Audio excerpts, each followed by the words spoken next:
현장에서 사업하고 있는 최남숙입니다. 오늘 제가 강의할 거는 비염에 대해서인데요. 일단 제가 비염을 앓았던 사람이기도 하고, 그리고 지금도 왔다 갔다 하는 건 있는 것 같아요. 이제 계절에 따라서. 근데 제가 이제 가족적으로 우리 아이들 전부 다 이제 비염을 앓다 보니까 이거에 도움 되게 많이 받았어요. 의사 때문에. 그래서 이 얘기를 하게 됐어요.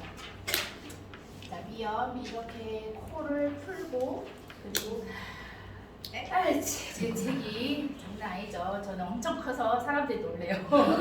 그리고 이렇게 코를 막고 이런 거 기억 있으시죠? 그리고 잘 때도 엄청 불편하고, 코를 보고 아이들 남녀노소 할 거 없이 다들 이 병에 걸리곤 하는데, 제가 얘기 드리고 싶은 것 중에 일단 제 가족에 대해서 얘기를 드리고 싶어요. 제 둘째, 제가 이제 아들 둘을 키우고 있어요. 아들 둘을 키우고 있는데, 엄마 둘째가 6살, 7살 때쯤에, 6살, 7살 때쯤에 비염이 엄청 심했어요. 그때 이제 우리 친한 언니라고 할 수 있는 다영원 스폰서님의 이제 소개로 비타민을 먹고 있었는데, 어쨌든 영양제를 먹여야 된다 이런 얘기를 들었기 때문에 먹고 있었어요. 근데 그랬을 때 6개월 먹으면서 확실히 이제 병원을 다니는 것도 좀 덜 가게 되고 도움을 받았는데, 이 비염 증상은 계속됐어요. 그래서 그거에 대한 거는 계속 병원을 가게 되기도 했고, 근데 평소 생활할 때 이 수시로 콧물이 줄줄줄줄 흐르기도 하고, 그리고 이제 재채기 말고 이제 코를 비비는 거죠. 계속 비비는 거죠. 근데 엄마 입장에서는 그거 보면 엄청 보기 싫잖아요. 왜 그러냐고, 옷에 다 닦고 있고. 그래서 우리 둘째가 엄청 좀 더티했어.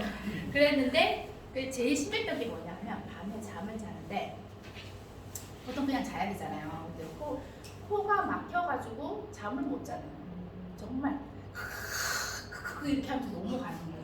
그래서 제가 밤에 잘 때 엄청 제가 신경 많이 썼어요. 양파도 막 위에 놔주고 막 여러 가지 요법을 써서 막 가습기도 줄여주고 했었는데, 그래도 잘 안 왔어요. 그래서 너무 이제 고민하다가, 일단 잠을 잘 자야 되잖아, 아이들은 진짜 어른이든. 그래서 너무너무 걱정이 하다가 이 방법을 여러 가지 찾고 하다가 잡두콩 아세요? 잡두콩? 네, 그게 좋다는 얘기를 딱 들었죠. 그래서 사가지고 와서 일단 끓여보자 했는데 그게 며칠 안 가더라고요. 이제 엄마가 다 해야 되는 거잖아요. 그래서 안 돼서 그것도 좀 하다가 포기하고, 그러다가 이 비염에 좋은 거 이제 자연 언니한테 이제 물어보게 됐죠. 그래서 언니가 대답하기에 이제 프로후라바놀 수산백이 있다. 얘는 염증 완화에 좋고, 그리고 뭐 이제 제일 중요하게 들었던 게 천연 항생제라는 말, 이 말을 들어가지고, 그래? 그래도 약 대신 먹여볼까 이런 생각으로 이제 안전하다니까 이제 먹여보게 되었어요. 근데 보통 이제 6, 7살 때는 알약을 못 먹잖아요. 그래서 제가 어떻게 했을까요? 물어봤죠. 그래서 그 빻아가지고 그리고 이제 그렇게 해가지고 물을 이제 약병에 넣어두면 이게 자연스럽게 더 빨리 녹더라고요. 그래서 넣어가지고 음료수나 아니면 요플레나 아니면 또 애들 좋아하는 음료수, 그런데 이제 넣어가지고 진짜 꾸준히 한 2, 3개월 먹였어요. 근데 다행히 우리 아들 잘 먹기 때문에 잘 먹어주고 했었는데, 이제 비염 증상이 좀 완화되기 시작하면서 이제 밤에 잠을 자는 게 엄청 부드러워진 거예요. 숨을 쉴 수 있다는 자체가 애한테 너무 편해 보이고, 저조차도 엄마조차도 너무너무 좋아 보였던 거예요. 그래서 와, 너무 좋다 이렇게 생각하고 있었는데, 그렇게 하고 나서 보니까 잘 생각해 보니까 얘가 코를 기침하던 것, 코를 이제 콧물 흘리는 것도 많이 줄어들고, 이렇게 비비는 증상 이런 부분도 없어지고 거의 완화가 된 거예요. 근데 그게 불과 2, 3개월 그 정도인데도 그렇게 이제 좋아지는 게 보이니까 엄마 입장에서 너무 감사하고 좋았고, 그래서 이걸 신기한 이제 경험을 하다 보니까 저도 이제 비염 조금 있다 했잖아요. 같이 챙겨 먹으려는 마음도 있었고, 그러다가 이제 제가 리셋을 하게 돼가지고 이 유산을 이제 체험한 이제 계기가 되었어요. 그리고 이 비염이 보통 완치 안 된다는 얘기 많잖아요. 근데 우리 아이가 저렇게 좀 좋아지는 거 보니까 그 소리가 완전 맞는 건 아니구나, 바꿀 수도 있구나 이런 생각을 하게 됐었고, 그리고 지금 우리 둘째 아들이 그 나이에서 지금 5학년, 6학년이 돼요. 6학년이 되니까 이제 컸잖아요. 근데도 그 비염 증상이 조금 왔다 갔다 하긴 해요. 근데 너무 좋아졌기 때문에 이제는 이게 시산백이 없어도 이제 자유로운 이제 생활을 하게 되고 밤에도 잠을 잘 잘 수 있더라고요. 근데 이게 지금은 이제 그 대신 제가 뭘 먹였었어요? 유산균 멀즈를 먹였잖아요. 기본 영양제. 그거에서 이제 알약을 먹기 시작하면서 이제 헬스팩, 바이오메가 이렇게 기본을 꼭 지켜가면서 먹이고, 그다음에 이제 시산백을 이제 가끔 진짜 좀 안 좋을 때 좀 먹이게 되었어요. 근데 아이들도 계속 먹다 보면은 이제 싫어할 수도 있잖아요. 그러다 보니까 이제 중간중간에 진짜 자기가 좀 좋다는 걸 느끼고 있기 때문에 찾긴 하더라고요. 원래 3학년 때까지는 엄마가 물었어요. 너 이거 왜 먹어? 어떻게 좋아서 먹어? 이렇게 물어보면 애들은 몰라. 엄마가 먹어서 먹는 거지 뭐. 엄마가 시키니까 먹는 거야. 이렇게 얘기할 때 있을 때는 얘가 좀 알고 먹어야 될 텐데 인생 했었거든요. 근데 5학년, 6학년 돼서 지금 제가 어제도 물어봤어요. 그랬더니 엄마 내가 좋은 걸 느껴져. 느껴지고 그리고 이렇게 행동을 보여줘. 얘는 말을 많이 할 스타일이 아니거든요. 작은 애는. 그래서 자기가 좋은 걸 느끼니까 이제는 막 찾기 시작하는 거지. 스스로 그냥 시사면 먹어 그러면 알았어 그러고 가서 챙겨 먹고 그렇게 되더라고요. 그래서 이 제품에 대해서 고마움을 느끼게 되었고 좀 더 알리게 되고 그런 마음이 들었었어요. 근데 주위에 친구가 한 명 있는데 최근에 그 친구는 이제 비염 증상으로 잠을 잘 못 잔다고 하더라고요. 그래서 제가 시산백 우리 아들이 먹고 너무 좋아졌어. 그래서 이제 한번 먹어볼래 했더니 그 친구가 그래 하고 먹어보는 거예요. 근데 제가 가이드를 해주기 부분이 잠을 못 잘 정도가 엄청 심한 거거든요. 그래서 뭐 3-4알 일주일 아침 저녁으로 챙겨 먹어라 메가로 이렇게 가르쳐줬어요. 근데 그 친구가 어쨌든 믿었기 때문에 그대로 먹었던 거예요. 그랬더니 그 친구가 다음 이제 한 며칠 뒤에 제가 물어봤더니 좋아졌다고, 자기가 그걸 너무 신기하게 경험을 이뤘다고 너무 좋아하더라고요. 그리고 나서 또 재주문이 이루어지더라고요. 근데 처음에는 이제 기본 영양을 챙기고 먹었을 때 더 좋아질 수 있으면 더 좋을 텐데 이런 생각을 하긴 했는데 그 시산백 자체만으로도 도움을 받을 수 있다는 걸 좀 알아가서 너무 좋았고, 그리고 이거를 얘기할 때 그 사람에 따라서 이제 안내가 먹는 알수가 다르게 되어야 된다는 것도 좀 알게 됐어요. 네, 여기까지 제가 경험한 얘기고, 근데 이 비염에 대해서 우리도 알고 지나가야 되지 않을까 싶어가지고 제가 또 준비를 해왔습니다. 두 번째 거. 앞으로. 자, 비염이란 다들 알고 계시는 거잖아요, 그죠? 코 안 점막에 생기는 염증을 통틀어서 이르는 말이고, 크게 알레르기성 비염 그리고 만성 비염으로 나뉩니다. 이제 알레르기성 비염 있는 분들도 계시고, 이게 점점 안 좋아져서 이제 만성으로 가서 만성 비염으로 되기도 하거든요. 그 비염 증상에는 딱 크게 3가지가 있어요. 뭐라고 적혀 있어요? 코 막힘, 재채기. 맞아요. 콧물, 숨막힘, 재채기. 이 세 가지 증상은 감기 증상과도 비슷하긴 하지만 이렇게 다 나타나기도 한다고 합니다. 이렇게. 그리고 비염의 종류를 이제 살펴보면 여기 보면 비후성 비염이라고 있고 알레르기성 비염이 있고 만성 비염이 있고 코에 구조적 문제가 있다고도 얘기를 하거든요. 이 비후성 비염은 뭐냐면 만성 비염의 염증 상태가 너무 오래 지속해서 장기간 지내다 보니까 이제 후각 장애까지 와가지고 진짜 안 좋은 케이스고요. 그리고 여기 보면 이제 알레르기 비염, 만성 비염 이렇게 비교를 해놨어요. 알레르기 비염 같은 경우는 유전적이고 기후 변화 그리고 환경 오염, 면역 저하, 스트레스 이런 것들로 발생을 하긴 하는데, 여기 보면 환절기, 온도차, 꽃가루 그런 알러지 같은 거 있으신 분들 계시죠? 그런 분들, 그리고 서구에 대한 식습관, 음식들에서도 이제 오게 되는 환경적인 부분, 그리고 그다음에 만성 비염 같은 경우는 비염, 감기, 후유증으로 이 알레르기 비염 계속 되다 보면은 1년 내내까지도 계속 그 비염 증상이 있는 거예요. 그리고 이제 알레르기 비염의 증상 같은 경우는 맑은 콧물, 재채기, 그다음에 다크서클 혹시 있으신 분 계세요?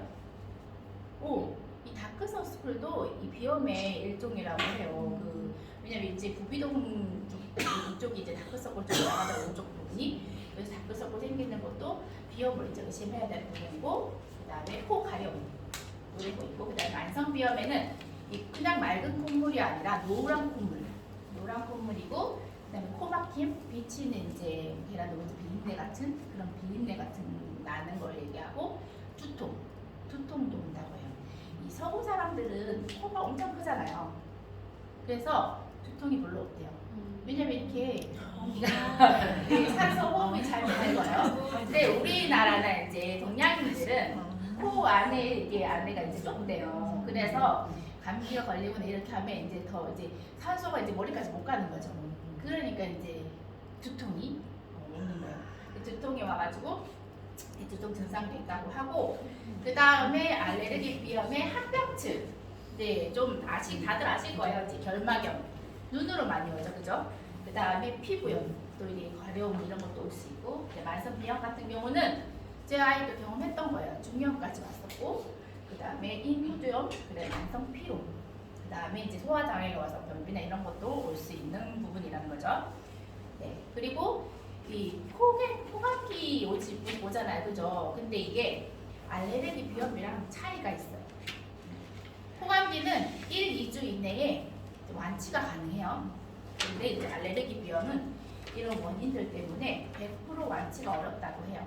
그리고 치료 및 원인에 대한 이제 외피요법 그런 것들 시행해가지고 증상을 완화해 주어야 하는 거죠. 만약에 이런 알레르기 비염이나 만성 이런 거 치료받지 못하잖아요. 그러면 충농증 다들 겪은 분들이 있을 수도 있는데 콧물호, 그다음에 천식까지도 오고 그다음에 수면장애 우리 아이가 겪었던 거죠. 심했다는 건데 그 수면장애까지 올 수 있다는 거 그걸 좀 알아두시면 좋겠어요. 그래 미리 관리를 해야 된다는 거죠. 그래도 그 다음에 비염의 원인 찾아봤어요. 그게 가족력과 나이 그러니까 가족력으로 나이를 보면 생후 10년간 그러니까 한 거의 4학년 때까지 그때까지 이제 가장 위험도가 높은 시기라고 해요. 그때 잘 관리를 해줘야 된다는 거죠. 그리고 한쪽 부모가 비염이 있는 경우에는 자녀가 생길 확률이 몇 프로예요? 50%. 그 다음에 양쪽 부모 다 비염이 있는 경우는 75%. 엄청 크죠? 그러니까 거의 유전된다고 볼 수 있고 이 항원이라는 부분이 있는데 이 비염을 유발하는 항원을 알레르겐이라고 한대요. 이게 이제 진먼지, 곰팡이, 그 다음에 꽃가루, 애완동물의 털, 그 다음에 비듬 등과 같은 것이 이제 호흡기를 통해서 흡입되는 경우를 말하고 음식물 첨가제, 약물 등이 이제 비염을 유발을 할 수가 있어요. 그 다음에 환경적인 문제, 이거는 지나치게 깨끗한 환경, 그 다음에 형제가 적은 가정의 경우 이런 경우 깨끗하게 생각해서 보통 비염이 안 올 수도 있잖아요. 근데 오히려 너무 깨끗해도 비염이 온다는 거죠.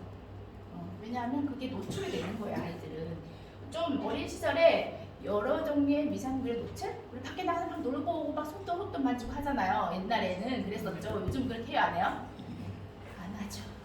그러다 보니까 아이들은 새로운 그런 이제 환경적인 게 노출되면 바로 즉각적으로 반응하는 거예요. 그래서 이제 비염 면역 반응 예방에 도움이 되는 이런 노출이 돼야 되는데 안 되니까 요즘 아이들 더 많은 그런 이제 비염이나 면역 질환에 시달리게 되는 거죠. 그리고 비염 자가 진단법이 있어요. 여기 보면은 여기 그림 보이죠? 일반인 코스독하고 비염 환자 코스독. 이제 코스독을 살펴볼 수가 있겠는데 저도 이제 이름이 되게 특이해서 요 안쪽으로 요 코 앞쪽으로 보면은 이게 하위각계라고 있고 그 다음에 저 안쪽으로 들어가면 중비각계 그 다음에 비중격이라고 이렇게 나와 있는데 제일 많이 막히는 게 이게 하위각계 앞쪽이라고 해요. 그게 막히다 보면 이제 코 속에 이제 비염이 오고 점점 이렇게 거의 줄어들어가지고 공간이 없으면 보이시죠? 그죠? 여기 하얀 가운데 부분이 이렇게 막혀 좁아들어가면 구멍이 없으니까 이제 통로가 좁아들어서 이제 비염으로 와가지고 힘들게 되는 거죠. 이 사람 제가 EBS 찾는데 동영상 이름이 나오더라고요. 이제 한의원적으로 하시는 분이신 것 같아요. 이경재님이라고. 근데 이제 비염 자가 빈다고 제가 좀 배웠어요. 같이 한번 따라해 보실래요? 이 눈 보시면 이제 눈썹에서 여기 눈동자 쪽으로 이렇게 내려와요. 그러면 여기 뼈 보이죠? 이렇게 이걸 꾹꾹 눌러보세요. 아픈 사람 있죠? 안 아픈 사람도 있어요. 아픈 사람 있어요. 누가 손들어봐요. 네, 이분은 비염이 있으신 분이십니다. 비염이 심하거나 많이 아프신 분은 더더욱더 이제 비염이 심하신 거 여기가 아프신 분이 이제 비염이 심하신 분이시다고 하더라고요. 저도 이제 저는 지금 비염 약을 아니 영양제 이제 먹고 있다 보니까 예전에 있었거든요. 지금은 안 아픈 거지. 어때요? 아픈 사람 있어요? 자 그리고 이거를 이제 한의원에서는 이거를 조금 이제 완화시키는 방법도 있어요. 어떻게 하냐면 침도 있겠죠. 근데 이걸 요렇게 해서 요 부분 있잖아요. 여기를 요렇게 찝어주는 거예요. 요렇게 찝어주는 거예요. 요거를 마사지 해주는 거예요. 마사지 한 5분 정도 해주면 이게 코 하기 전에 이걸 숨을 쉬어보라 하더라고요. 이렇게. 근데 요걸 5분 정도 해보면 5분 조금 길죠? 그렇게 해보면 요 코 숨 쉬는 게 달라진대요. 요렇게도 해야 된대. 요렇게도 해보고 요렇게도 해보고 특히 아이들은 이제 침 맞는 게 싫어하잖아요. 그래서 집에서 엄마가 요렇게 해주는 게 좋다고 여기서 얘기했어요. 그래서 저도 알았으면 해봤을 텐데 그때는 몰랐어요. 그래서 이런 거 한번 진단 집에서 꼭 해보시고 그 다음에 이분이 얘기하시길 노력을 하지 않으면 절대 낫지 않는 게 비염이래요. 그냥 놔두면 안 되는 거죠. 그리고 비염은 절대 물질병이 아닙니다. 정말 우리 아이가 나았어요. 진짜 방법을 알고 그거를 이제 사용하면 고칠 수 있는 병이라는 거죠. 그리고 비염 예방할 때는 다들 아시면 손 깨끗하게 씻어주시고 먼지, 피로나 스트레스 급격한 온도 변화에 담배 연기 이런 미매연 이런 데 노출되지 않게 조심하시고 그 다음에 실내 습도와 온도 조절을 꼭 해주시고 그리고 가습기를 조절해 주신다니 그 다음에 세탁 관리도 잘 해주시고 마스크 착용, 비강 세척하기 그런 제품 있는 거 아시죠? 그렇게 도움 받으면 좋고 비염약과 비염에 도움되는 영양제 섭취 근데 우리 코 점막 이렇게 넣어주는 거 있잖아요. 그거는 너무 오래 사용하면 안 된대요. 그거를 오래 사용하게 되면 오히려 이제 점막이 상해가지고 나중에 염증을 더 유발한다고 하니까 너무 자주 사용하지 마시고 특히 아이들 막 하잖아요. 조심하면 좋고 그 다음에 비염 치료를 하는 경우는 이제 약이죠. 스테로이드 제와 경구약물 치료 뭐 이런 거. 그 다음에 식염수 영양 비경 세척. 그 다음에 비각계 성형 수술이라고 해가지고 수술하는 경우가 있어요. 근데 이 수술하는 경우는 저도 무섭지 겁나고 우리 아이들은 더 하잖아요. 근데 이제 예전에 뭐 중년 같은 경우도 뭐 수술하는 경우도 있지만 안 하고 나으려고 훨씬 사람들이 노력을 하잖아요. 제 아이도 그런 경우 있거든요. 근데 결국은 이 한의원이든 뭐든 있잖아요. 수술 안 하게 나으려고 이제 노력을 하게 되더라고요. 그래서 그런 거 이제 조심해서 잘하면 좋고 그 다음에 제가 또 하나 더 수술하는 방법 중에 이제 최근에 방법인데 고주파 비염 수술 방법이라고 그런 게 있대요. 그게 뭐냐면 이제 부분 마취, 수면 마취 해가지고 20분 이내에 코 안에 있는 이제 합의가 약간 봤죠. 거기를 콧살을 이제 좋은 고주파를 사용하여가지고 줄여주는 수술이라고 해요. 근데 이거는 수술이긴 한데 출혈이나 이렇게 이제 통증이 거의 없다고 해서 사람들이 좀 이렇게 많이 하도록 이렇게 얘기하는 것 같아요. 근데 방법은 있는데 이건 진짜 최고, 그러니까 마지막에 선택해야 될 부분인 것 같고 그 전에 관리를 잘하는 게 중요하다고 생각을 합니다. 자, 비염에 좋은 음식. 자, 뭐 있어요? 브로콜리, 그 다음에 양배추, 그 다음에 시금치, 그 다음에 강황, 그 다음에 비트 이런 것도 다 야채잖아요, 그죠? 그런 것들이고 그 다음에 여기 보면 제가 봤던 작두콩차, 작두콩 이런 것들이 있는데 이것도 정말 계속 먹일 수 있으면 좋잖아요. 근데 그게 안 되니까 그걸 이제 계속 못 해가지고 하는 부분인데 그래도 좋은 음식이니까 아이들한테는 챙겨주면 너무 좋겠죠. 우리도 그렇고. 그리고 제가 제일 궁금하신 부분이겠죠. 우리 아이들이 이렇게 우리 둘째가 비염이 완치라고 해야 되겠죠. 그래도 그렇게 좋아졌던 것을 이제 유산화 영양제로 함께 하면서 빠이빠이 하게 됐는데요. 비염이랑. 자, 기본 영양. 자, 헬스팩. 어른들은 헬스팩. 그 다음에 바이오메가. 그리고 유산인물질죠. 아이들은 정말 어렸을 적에 유산인물질도 먹기 싫어하는 애들이 있어요. 우리 애들도 그랬었어요. 근데 그거를 가루로 빠하거나 아니면 물에 하나 넣어놓으면 약병에 그러면 녹아요. 그렇게 해서 이제 음료수 섞어서 먹이거나 이 엄마의 노력하기 나름인 것 같아요. 그리고 프로후라반을 C300, 지금 C600도 나왔죠. 그죠?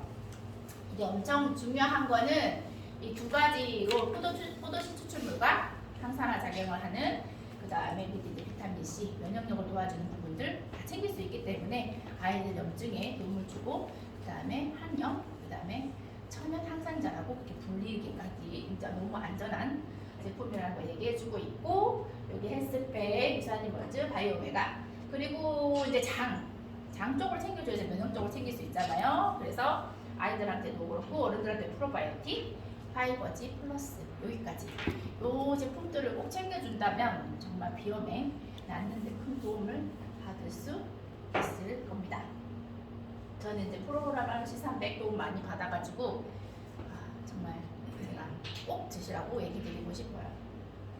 자, 여기까지 간이었고요. 행복은 건강 속에 있습니다. 제가 요즘 주위 아픈 사람들이 많아가지고 더 크게 느끼고 있는 부분이라서 적게 됐고 건강할 때 꼭 건강 챙기시기 바랍니다.